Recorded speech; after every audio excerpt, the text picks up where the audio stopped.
పేడ కానీ ఆవు మూత్రం కానీ ఇవన్నీ కూడా మనిషి యొక్క జీవితానికి ఎంతో ఉపయోగపడతాయి.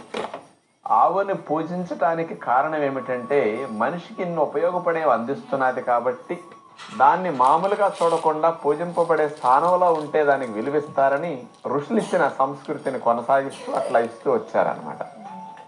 నిజముగా చూడండి, ప్రపంచంలో ఏ దేశంలోనైనా అసలు ఆవులకి పసుపు రాసి బొట్లు పెట్టి దండం పెట్టి దాన్ని ప్రదక్షిణ చేయటం ఎక్కడైనా ఉంటుందేమో.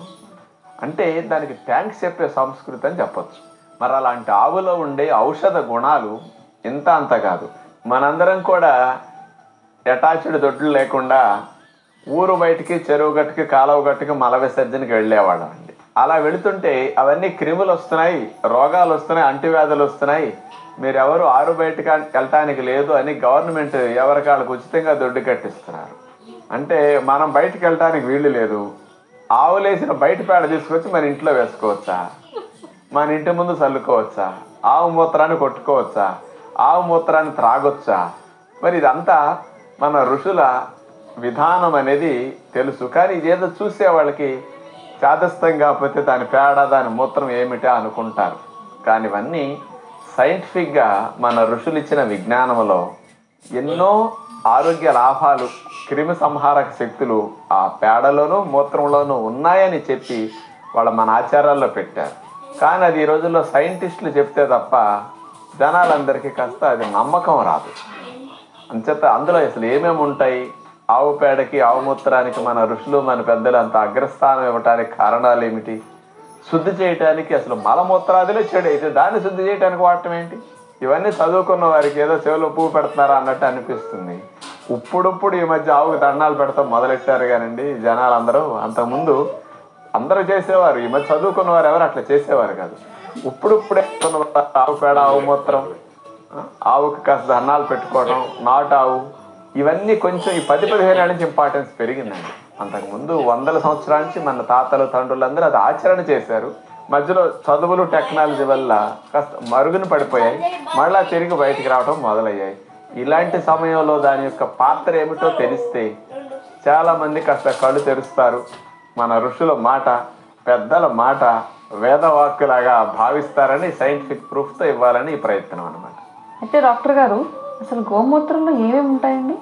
ఏ మూత్రంలో అయినా 95%, 96% వాటరే ఉంటుందండి సహజంగా. ఆవు మూత్రంలో కూడా 95% వాటర్ ఉంది, ఒక 2% యూరియా. ఇప్పుడు మన శరీరంలో ఆహారాలు శక్తిగా మారినప్పుడు, మాంసకృతులు అట్లా వినియోగపడినప్పుడు కూడా వ్యర్థాలు విడుదలవుతాయి. పొయ్యిలో పుల్లమండాక బొగ్గు పొడిది వచ్చినట్టు అందులో విడుదలయ్యే వ్యర్థాలే యూరియా, యూరిక్ యాసిడ్ ఇట్లాంటివి అనమాట. ఇలాంటివి 2% ఉంటాయి, దీనివల్లే ఘాట్ ఎక్కువ ఉంటుంది. అట్లాగే మినరల్ సాల్ట్స్, అట్లాగే క్రియాటినిన్ ఇట్లాంటివి కొన్ని ఒక 2% ఉంటాయి అన్నమాట. అంటే ఇవన్నీ కలిపి మామూలుగా 100% యూరిన్లో ఉండేవి అనమాట. ఇందులో ఇక ఔషధ గుణాలు చాలా ఉంటాయి. అవన్నీ ఇందులో ఆ మినరల్స్లోనూ ఆ యూరిన్లో వచ్చే వాటర్లోనూ ఇవన్నీ కెమికల్స్ కానీ వాటితో ఉండే ఔషధ గుణాలన్నీ అందులో ఉంటాయి అన్నమాట. మరి డాక్టర్ గారు, గోమూత్రం ఆరోగ్యానికి ఇంత మంచిదని చెప్తున్నారు కదా, మరి దాంట్లో క్రిమి సంహారక శక్తులు ఏమి ఉంటాయండి? గోమూత్రంలో కానీ గో మలములో కానీ ఫినోలిక్స్ అనేవి ఉంటాయి. ఈ కెమికల్స్ ఇవేం చేస్తాయి అంటే అది మూత్రమైన మలమైన ఫంగస్ క్రిముల్ని చంపటానికి అది బాగా ఉపయోగపడుతుంది.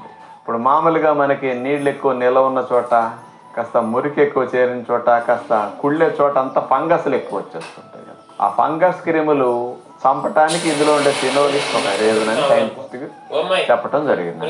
అసలు ఎందుకు బ్యాక్టీరియాలు వస్తాయి ఆవు పేడ కొట్టిన, కళ్ళాపు చల్లిన, ఆవు మూత్రం కొట్టిన అనే విషయానికి వస్తే, యూరినరీ పెప్టైడ్స్ మరియు ఎమైనో యాసిడ్స్ అనేవి ఉండటం వల్ల సూక్ష్మ జీవుల యొక్క కణపొర ఏదైతే ఉంటుందో ఆ కణపొర పగిలిపోతుందంట వాటికి.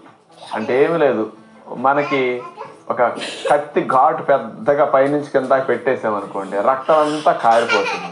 ఇక లోపల నీరు రక్తం కారిపోయాక మన జీవం ఏమవుతుంది, ఇక ఇమీడియట్గా బ్లడ్ 2 లీటర్లు కారిపోతే ప్రాణమే పోతుంది.